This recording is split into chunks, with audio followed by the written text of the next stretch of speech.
Welcome to Able Pathways Podcast. Each episode explores the life of an everyday, extraordinary person as they reflect on the unique pathways they've taken through life.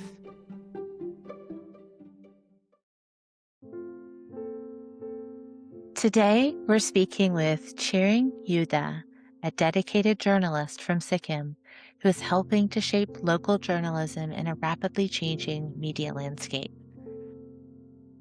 I'd asked you how to pronounce your name, and you said Tshering. And then your surname, which is Eden, you said is pronounced differently. Tell me about that. So it's pronounced as Yude.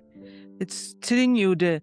So that's how it's in the Bhutia language. But so Bhutia language, my father is a Bhutia, but my mother is a Lepcha. I mean, the Lepchas were when you go back in history, when you look at Sikkim's history, the Lepchas were assimilated into the Bhutia culture and into the Bhutia culture because the Bhutias became the dominant community in the society. When you look at not in terms of not so much in terms of population, but in terms of the stature in society, because the king came from Tibet. The Bhutias are from, Tibet, essentially yeah. Tibet, descendants of Tibetan, migrants. So since the king was from Tibet, and then there was the nobility was largely Bhutia community, so they became the dominant, Mhm. community. Because of that, a lot of the lepchas I've heard my aunts, my mom also talk of times when they felt ashamed to call themselves lepchas because they were seen as poor, backward, the indigenous tribes, Yeah. somewhat like the Native Americans, right? Like the Yeah. indigenous. So it's very Yeah. similar here. So they used to, I guess, they took up everything Bhutia, from the clothes to the language to the rituals, traditions, and even the religion. They became Buddhists, whereas Buddhist, Lepchas are actually animists. They animus. Yeah. animism follow animism, but because of all this, so it's very confusing when, like, even in my head I was confused, right? I mean, confused as in, like, it comes out like I said mother tongue, but it's not my mother tongue. Bhutia is not my mother tongue. Bhutia is my father tongue. Yeah. So that was the story behind my name. So Yeah. it's a patriarchal society, so you take after your fathers, Okay. Okay. Yeah. Is everything. the Lepcha community also patriarchal or is it different? It is more matriarchal, I think. In the olden times, when a girl and when a woman and woman got married, the man had to come and stay in the woman's house for a certain period of time. I'm not sure how many, how long, but they were supposed to come and stay in the woman's house and work there and prove to the woman's family that he's, worth being the groom or whatever.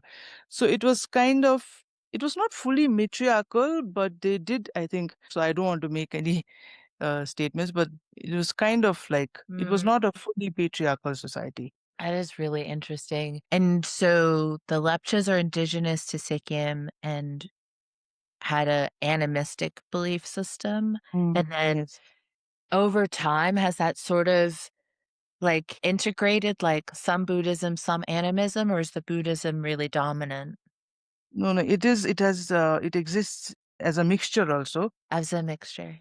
Yeah, because I think even in my family, they would they would call these faith healers the traditional Lepcha animistic faith healers. They Uh-huh. use them also, and they call Buddhist monks also. When so it's a mixture, but it is more dominated by the Buddhist Okay. culture. Yeah. Like And the language too, yes? The language also, language, there's no mixture. There's no mixture in the language. I think mostly it is very separate. Like the Bhutias and the Lepchas have their own. so which language did you grow up speaking? Or So languages? in my home, it was mostly Bhutia. That's what I Uh, said. No, my mother also didn't know. She just knew yeah. a few words of Lepcha Yeah. because she also grew up. My mother, my aunts, my uncles, they all grew up more as Bhutias than Lepchas. There was one thing I think what my mother retained from her side from her culture was food, That Food was survives. Yeah. uh, so that's interesting. I mean, I just realized while I'm talking to you, more than anything, it was just the food that survived. They forgot the language, they forgot everything else. But Yeah. and it's, like it's it's passed down also. Like she has passed it down to me. The palate, right? The kind Mm, of food I like is very lepcha, mm. more than bhutia. So What because the would you mother s controls the kitchen.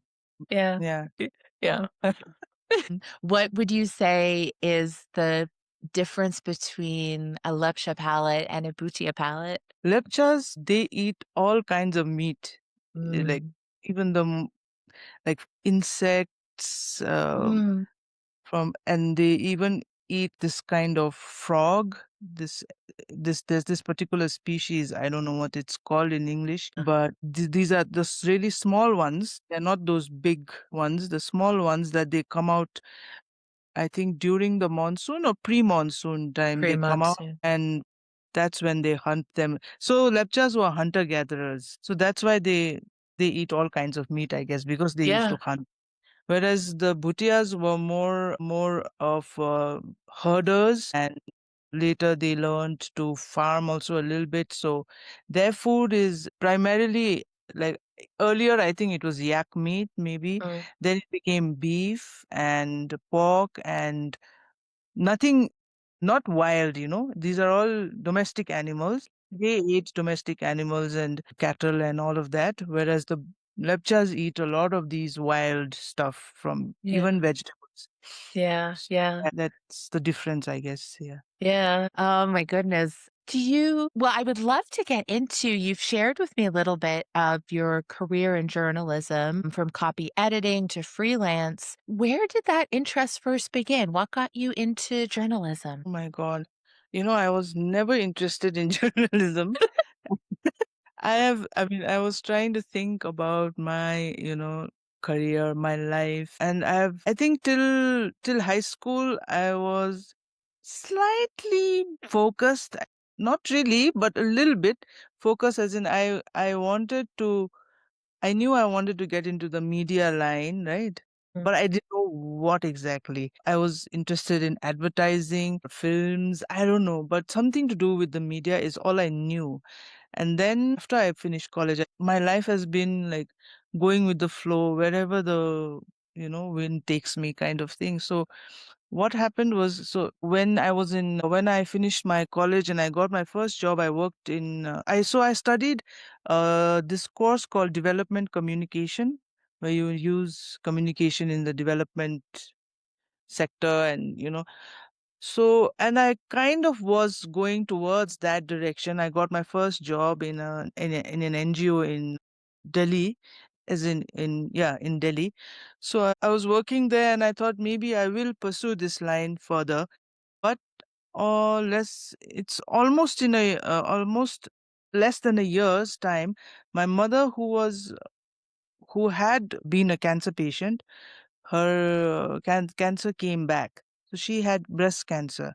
So her cancer came back, and so I had to come back home to Sikkim. I had to leave Delhi, and I remember I was really sad because I had seen I mean, in my head, I thought I'm never going to return to Sikkim. I'm going to stay in Delhi or make my life there. But because of that, I had to come back, and then my mind, I was completely devastated, and Yeah. I was it took me many years to get over it. I didn't realize it then. I mean, we were talking about psychology and all of that. I Now when I look back, I realized that it took me a very long time to get over it. So in that time, when I had come back, I knew I had to work here in Sikkim also. I just couldn't stay, without a job. So Yeah. then, um, there was nothing here in the NGOs, there were hardly any NGOs in Sikkim. This is 2009, yeah, around 2009. There were a few NGOs, there were no national or international NGOs, and even if there were one or two branches, they were not looking for anyone. There was no vacancy. So I still applied to some of them and they said, we don't have any openings right now. Then I used to read this newspaper. I was a, regular reader of this newspaper and I thought I just mailed them saying that I would like to work with you. Like if there is any opening, if you are looking for someone, just a random email I send them and they said, you come to the office and let's see, let's talk, let's see what happens. And then Wow. because I used to like to write, I had Yeah. contributed some articles. I used to contribute articles to the newspaper. So I thought, let me just try this. And then they said, yeah, you can intern with us. We are happy to take you as an intern. I said, okay. I mean, whatever, I was like, whatever I get, I'm ready to do. So I started as an intern and very quickly then they made me and there was one more person, friend and a colleague and now friend. And we were both reporters and we were doing, then what happened was the newspaper was looking for a copy editor, right? Like they wanted Okay. someone on the desk also very badly. And it's very difficult to find. So the media sector in Sikkim there's a lot of development left to do, left to happen. Hardly had any people and quality people and people who, especially in the English newspapers, there weren't many people who even knew how to, I guess, write or read proper English properly. So the editor was telling me to sit behind the desk, and I wasn't very keen on that. But after some time, like I don't know how it just now I don't remember how, but it just so happened that I started editing news articles, and then I stopped reporting, and then I was sitting at the desk, and then that's yeah, I don't even know how it happened. It's so casual here, really. Like Yeah. anyways, so that's how it happened, and then I started just sitting behind the desk and editing. And I Yeah. don't remember, and like I said, I was dealing with my mother's loss, and I don't remember. Yeah.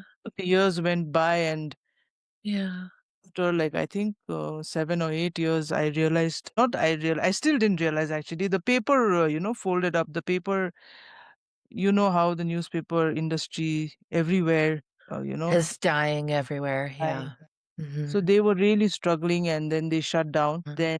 Then I thought, okay, now finally I'm out of the journalism business. I'm not going to get back into it. I'll do something else. And right at that moment, again, another bunch of ex-colleagues, they were starting a newspaper. So they came and asked me to join them, and I couldn't say no. I went back to journalism, and then that's another 7 years, 8 years spent there. Hmm. Then I got tired of it, and I think I really got tired of it in the sense that again, it's the desk work, right? And I don't know, I wanted to change, so I quit. So earlier there was you couldn't work from home, right? Before the pre-COVID era, work from home was not a big thing in India, No. especially. Yeah. So and someone from Sikkim, I couldn't dream of working for a company outside Sikkim because you would have to be located there. So Mm. after the COVID era, after COVID happened, then this work from home business opened up, and then there was so many opportunities, no. So I wanted to try that out as well. So I applied for a job from this Hyderabad based company, which is a different city in South India. Hmm. So I applied for that job and I got it. And I just wanted to see, I thought working in Sikkim, the work culture is very different, no? It's very casual, it's very slow, it's very inefficient, all of that. So I wanted to know what's happening outside, how are people outside working, and Peter knows about this also. Anyway, so I joined that. It was work from home, but it was crazy. It was like it's supposed to be 9 to 6, 9 in the morning to 6 in the evening, but for me, it would go on till 9, 10 at night because I wouldn't be able to finish the work on time Yeah. because I didn't have discipline. Because it's work from home, you have to have discipline. I was Yeah. just taking long breaks and not being able to Yeah. yeah, basically there's no human interaction, I didn't have time to talk to people. So I remember telling Peter also, he said, yeah, I knew this was going to happen. I knew I didn't think you would like this job, but I thought you should try it and then you'll find out what is what. So I gave up after 6 months. I quit that. Then I thought, then I think I worked with another NGO that is in Peter's ecosystem only, with Mr. Sam Kaiba, who you have interviewed. I worked Yeah. with him for a short while. I wasn't really interested, but I just wanted to see. I mean, because of Peter also, he said, just try, you might like it, but I didn't really like, I mean, I just didn't feel like I fit in there. So I left that also. And then I wanted to start my own media channel, as in, YouTube channel and Facebook and all the social media Yeah. places also we opened up. And I was also doing a podcast with another colleague. Cool.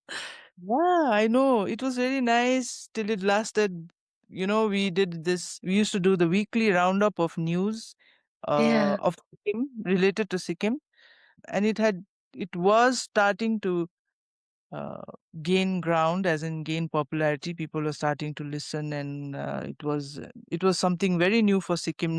There's no one doing something like that. But then my colleague had a personal problem also. Even I was, I had just lost my father. I lost my father in 2023 as well. Oh, I'm so sorry. And so it was, yeah. I mean, it was right after that I had started the podcast, but my mind was also not in the right place. So we couldn't continue that. And we had to discontinue that. And then I'm still hoping to, do something about that channel, about the podcast, about we had set up a website also.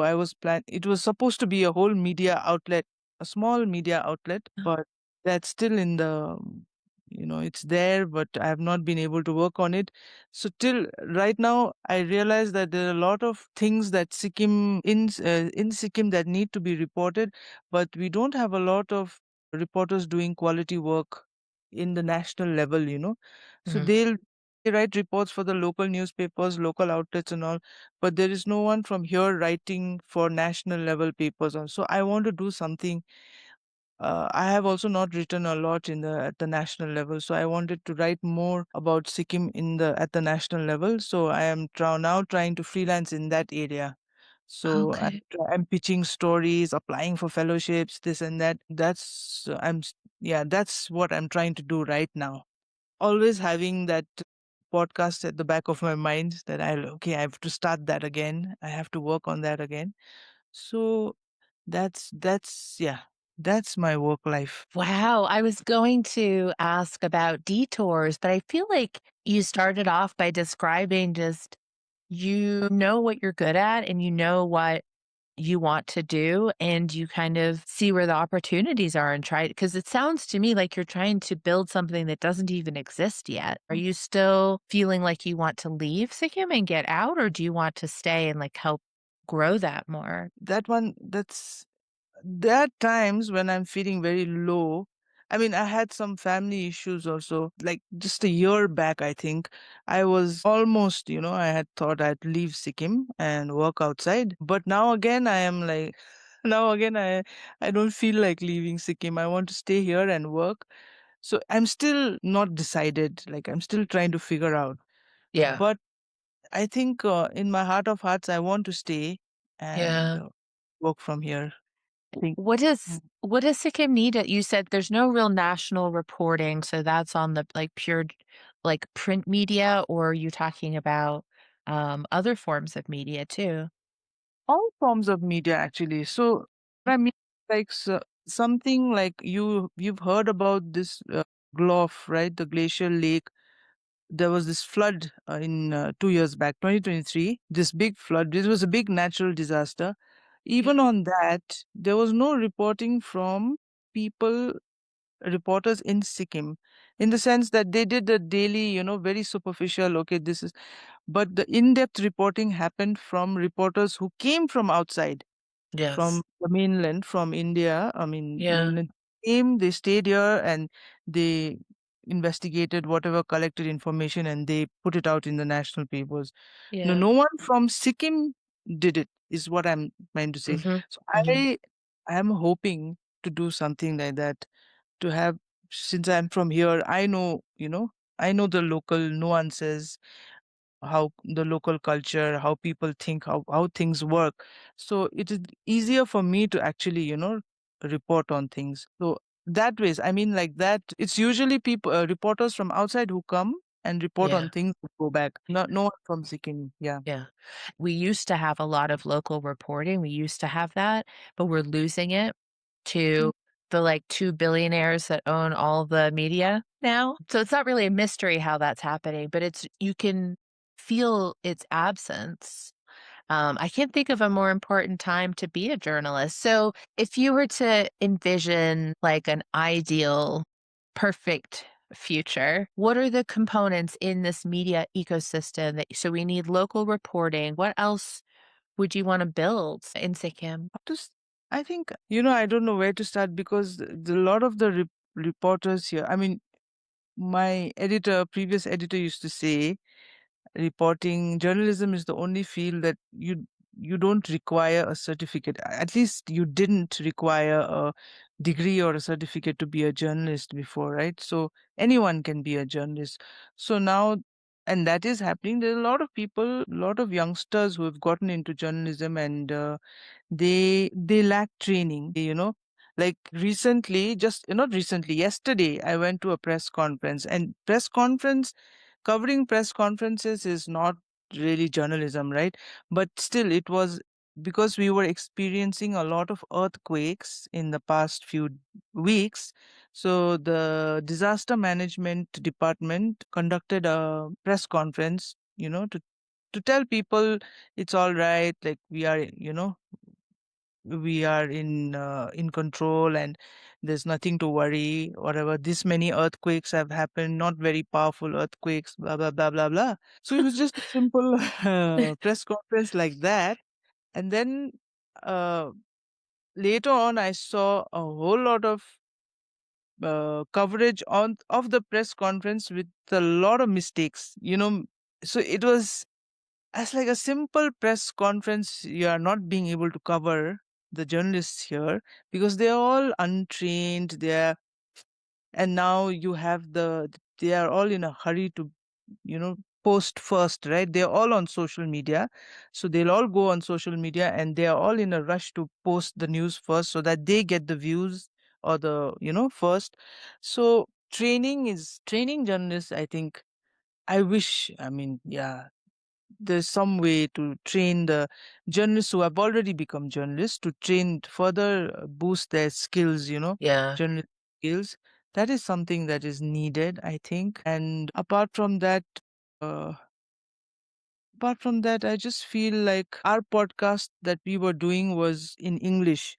So you have a lot of local language. The local, most common local language is Nepali. Mm. So most of the news outlets work in Nepali. There is no English outlet. No one is doing a lot of English because no one, I think people who are fairly good in English, like speak like me, like how I am Mhm. speaking, they will never get into journalism in Sikkim because the image of journalism is like not very good in the local society. They see them as, I don't know. Yeah, so that's another part of Sikkim is that government jobs are everything here. So you and yeah, 90%, more than 90%. I think now it's like almost 95% of the people are government employees. So And journalism is having to question the government at times. So there's a real conflict right there. that conflict is there, and then Yeah. so and the government jobs are treated with much more respect. Yeah. They are seen as respectable people, and journalists are like these poor, um, desperate people who just want to, you know, earn some money. Find facts. Not fine. Yeah, that is not it. That That's is not part of the view. not priority. Even journalists, because the sector has become so, it's so bad. The situation is so bad here because like everywhere else, like you said, local journalism is fading, right? Is dying. So to survive, the journalists, there's a lot of paid journalism. They charge for every news that they cover. That I is see. another thing is, and that is why people don't respect them. I see. So I don't You're know. I mean, saying like a government organization or a company or something can pay to have reporters come and report on them, but it's not necessarily like very truthful because they're being paid to report. So it's more like advertising or propaganda, maybe? yeah, Is yeah, that yeah. what you mean? Yeah, Yeah. that's what I mean. So when you are taking money, of course, how will you question the authorities, right? If you are Right, authorities or any organization, even if you were to, even the press clubs, for instance, there's a press club in Sikkim and they have an office, and that office is usually used for press conferences. People have to pay, I don't know, a certain amount to hold the press conference there. So that is the way of earning. So everything is, focused on money. and you said too, I thought it was interesting, like, also how fast you can get information out is also valued because, like, the Yeah, yeah, yeah. first and so Mm. that probably like, speed doesn't usually correlate with accuracy. Accuracy, you need time to think through and check your source, it feels There's no focus on that at all. yeah. Today, if I were to send WhatsApp some false news to a reporter, they will print it, Yep. without verifying it, they will share it, they will broadcast it. So that's how the situation is right now. So I don't know if training would also help, but I mean, one can only hope that some training. It's got to, right? Do you enjoy teaching? Would you Oh. personally, or would you want to just help facilitate this kind of thing? I would like to facilitate. I have Mm. this immense fear of teaching. I have always had this fear of teaching. I don't know. I feel like I have always felt like you have to know a lot to be able to teach. And yeah.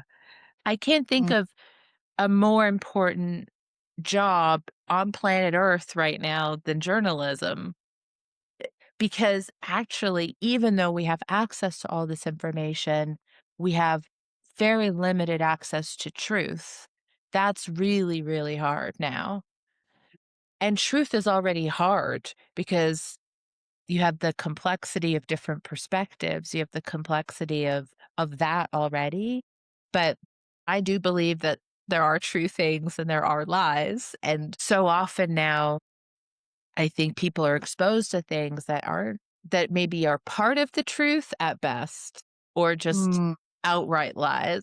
And I think um, journalism is it's just so important to helping people understand what is true, what is false, and what is difficult to determine, what is mm. complicated too. So anyway, I just wanted to say how much I respect the profession. And I was going to ask you actually, what are some of those skills that you think journalists need to be good at what they do? I think a lot of the one is attention. As in, you Yeah. have to you have to be able to listen, right? First. I think a lot nowadays people have lost or people have forgotten that it is important to listen, and everybody wants to talk, everybody wants to be there, be at the front, but you have to be able to listen, and you have to be, and after that, I feel like as a journalist you need to sift through the information that is provided and then dig deeper, right? Find out why. I mean, you have to ask why. Is there in Sikkim nobody asks why? Like, somebody says this, the officer calls a press conference and says, this is this. No one is asking why. Like, where did you get that information from? How can you say? Why do you think that is? Why do you think people don't ask why? Because, like I said, the priority is completely different. They are not there to, they're just there to do like a clerical job almost, it seems like that. They're just Mhm. down, they're taking notes. Now then they have to go back, they have to post it. It's not about the issue. Their focus is not, Like the press conference is about earthquakes.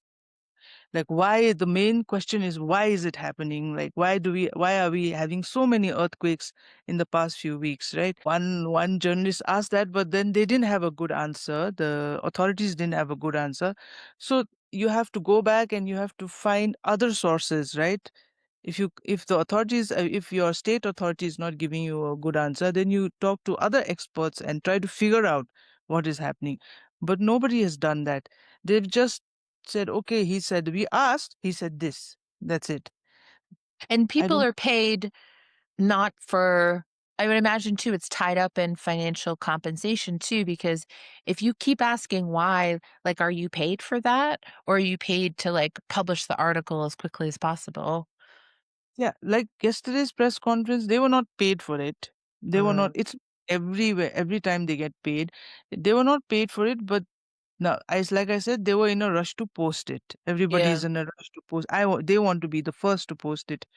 So that is again driven by monetary reasons, no? Mhm, mhm. That is there. In the end, a lot of it is monitoring reasons, and then because of that, I think maybe over time or over a period of time, they it has become their brain has dulled, and they are no longer focused on the issues. They are only focused on posting it, getting the information, posting it.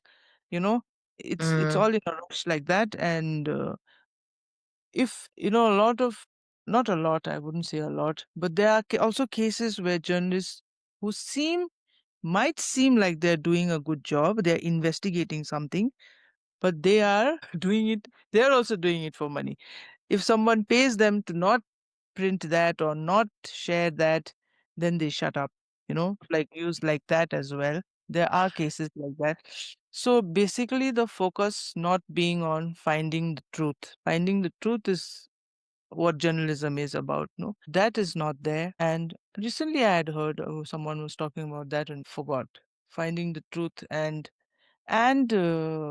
bearing witness, mhm. seeing, that's what journalists are supposed to do. See what is happening and report this is what happened.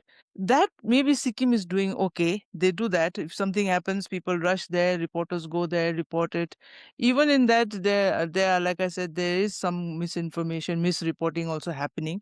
But that is there. But finding the truth is where the Sikkim journalists are lacking. They don't really Yeah. get deep into. I mean, I don't remember the last time someone got exposed anything, any scandal or anything in Sikkim. And you mentioned earlier too, culturally, the respect is given to government jobs. Or do you think that's part of it too? Because is there a connection there with like just what culturally is valued and then truth could be conflicting with that? Mm, Do you know what I mean? I mean, like the the prestige is Yeah. more important than the truth, is what Yeah. you mean.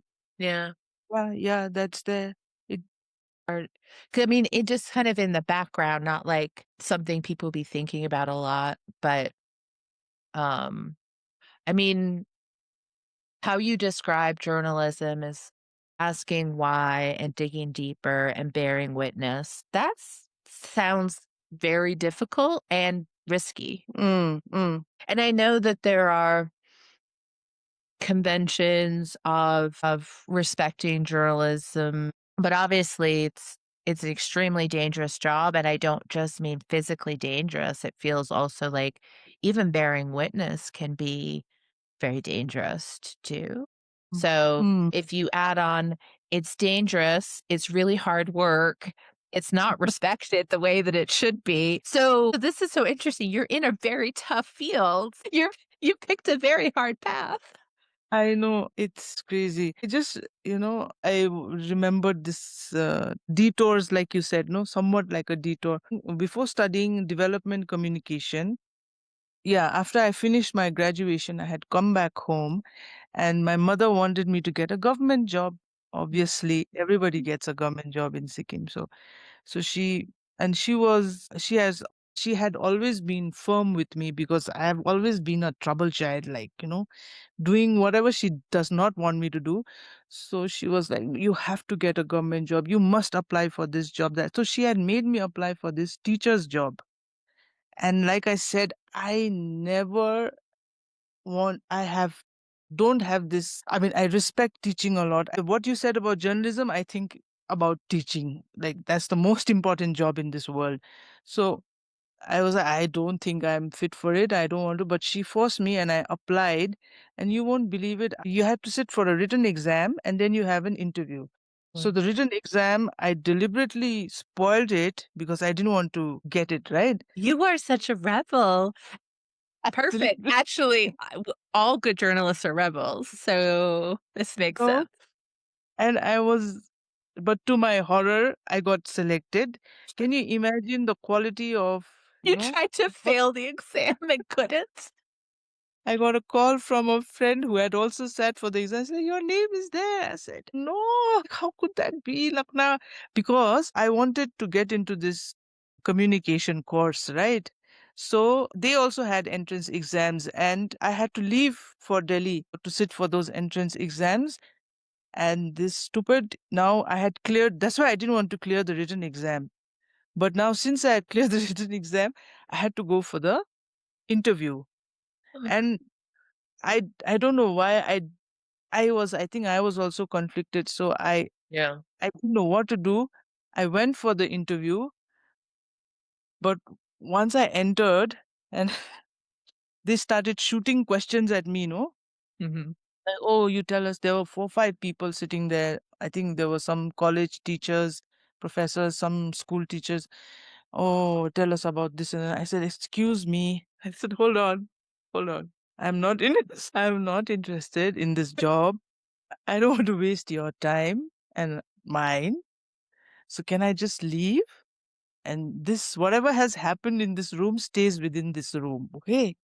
Because I didn't want my mother to know. I don't know. I was so scared of my mother.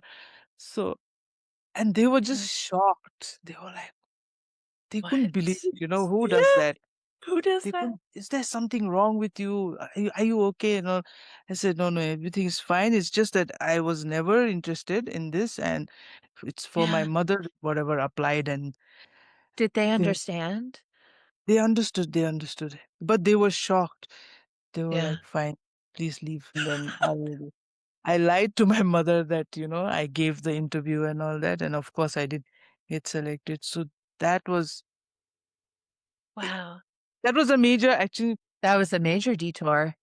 If I had gotten that job, I would have probably never gone outside and probably never gotten into journalism. I would have been working in a respectable teacher's job. I mean, these are the foundations of society that we're talking about, these roles. Mm, And journalism is an act of teaching. It's an act because you can't just lay journalism isn't just here's a fact. Journalism is here's a fact and here's why it matters. mm, Here's why mm. you should care. And that's an Yeah, act of teaching. I had never thought of it like that. So, you've discussed how you got into journalism. You've talked about some of those like big detours you faced. What are you looking forward if we shift to thinking about the future? What are you hoping to see happen in your field, in your country, in your community? I mean, in my field, I am a little hopeful now because have seen some bright young people come into journalism. They are interested and they Yeah. have come, but they are very young right now. I'm hoping that the system that exists does not get to them. They, learn good things and they make journalism better in Sikkim. That's what I'm hoping for. I'm really hoping to see, or even my own me, if I can get that channel started again.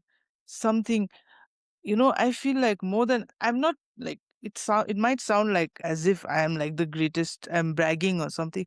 Nothing like that, but just even if they see someone attempting to do something different, I'm hoping that someone else will get inspired and say, oh, Mm. he or she is trying this. Maybe we can also try this. Yeah. So something like that. I think I I am kind of hoping for something like that to happen, and someone else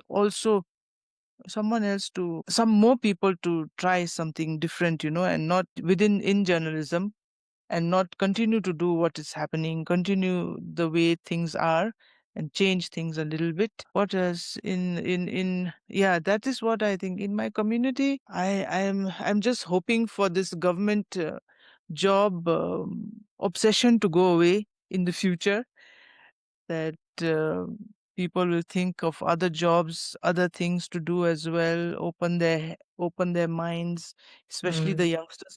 Now the hope is only with the youngsters, right? The old people, I mean, you can't really do much, but it's the young people you will have to change things. They'll have to Yeah. do something Do different. you think that young people, you put your hope in there because they're more brave? They have less like financial burdens on them, or what do you think makes young people more open to change? I think what you call them Gen Z, right? The new generation, is it? Oh, that's Gen A, the young ones. But Yeah. I don't know. Yeah. What if we could just name an age range? Because the whole idea of generations is kind of made up stuff anyways.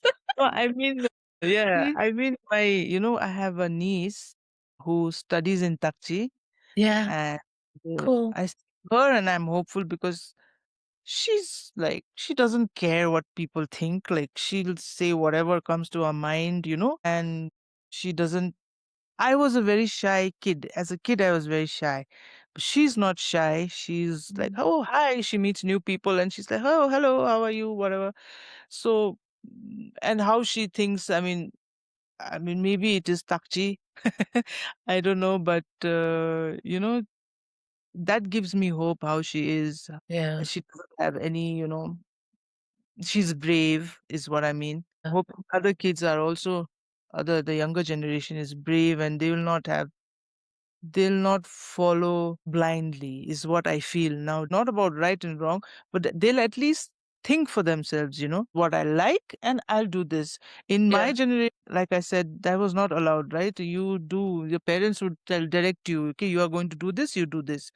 So that is no longer there. They have the freedom to think for themselves, the new generation. What do you think changed that culture between generations? Do you think it was exposure to social media and like other ideas and things? I think it is education also, no? It is I Yeah. don't know about social media, but Okay. education, as every generation is more educated. I mean, Mm, most cases more okay. educated, they are more open, they have see and learn from, My niece has never gotten a thrashing. I got a thrashing. Not a thrashing, so many thrashings. Yeah. Well, Tuxie doesn't do physical punishment, right? No. No, no. Yeah. So they've never been like the younger, I think not just my niece, the younger generation, like now people, it's a very American thing to do, I guess. So maybe it is, we've seen it in movies. Yeah, yeah. Yeah. So my thing was that I do feel like the children now are more open minded because they are exposed to so much, I guess, because they are aware of so many. Yeah. Do you have a message for someone who might be listening to the podcast who's interested in journalism? What advice would you give a young person thinking about this career? What would you advise them to do or not do in uh, this career? God. I mean, as a message, I feel like it's hard. Like you said, it's a difficult job. I think anywhere it's difficult. I mean, Sikkim in some ways it feels not so difficult because you don't have a lot of violence here. There is no, it's not like a war zone. Like reporting from war zones is difficult, right? So, but at the same time, it is still difficult because Yeah.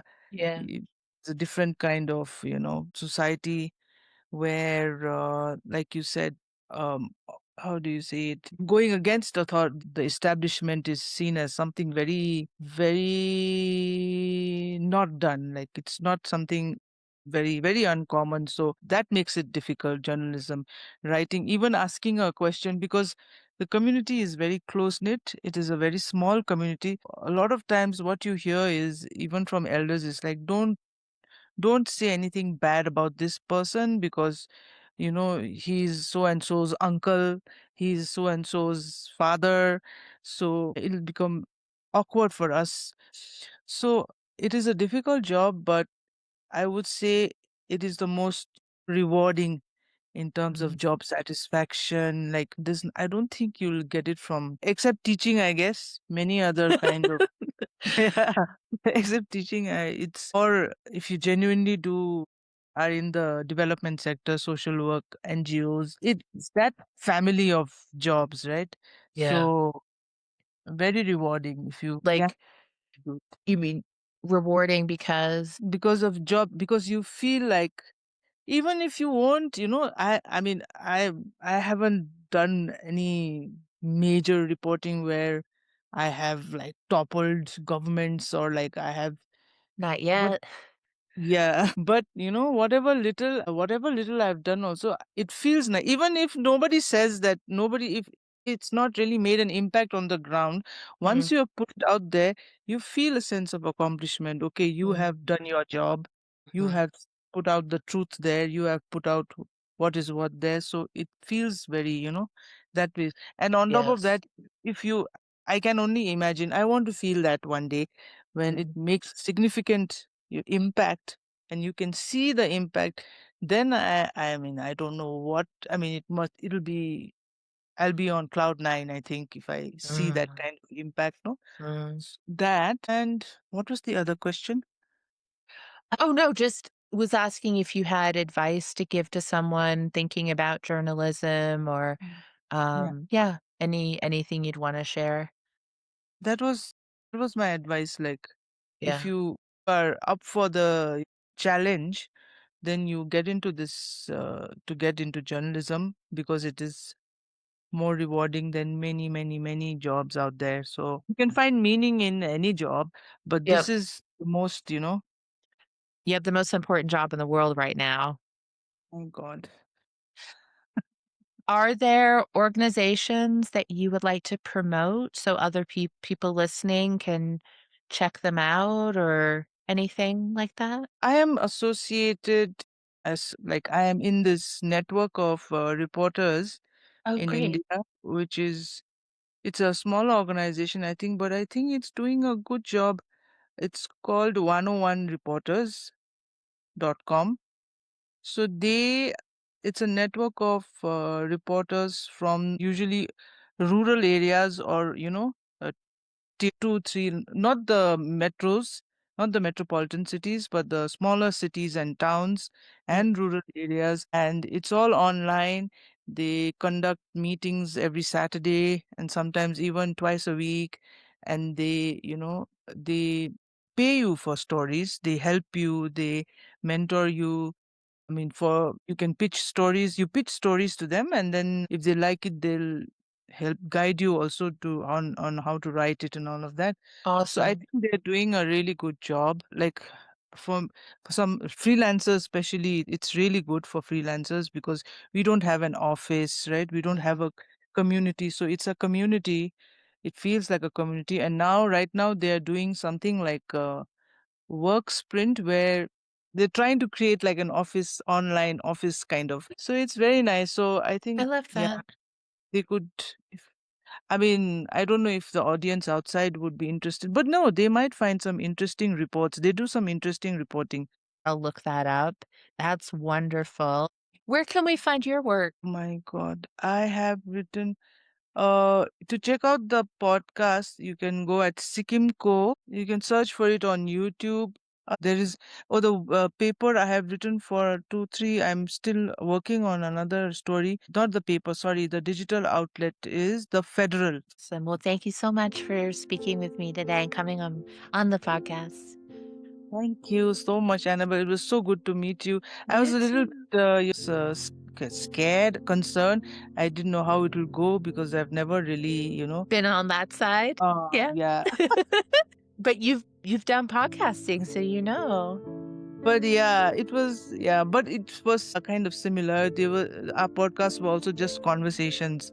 So yeah, Yeah. but still, like, it was something new, and I had a good time. Good.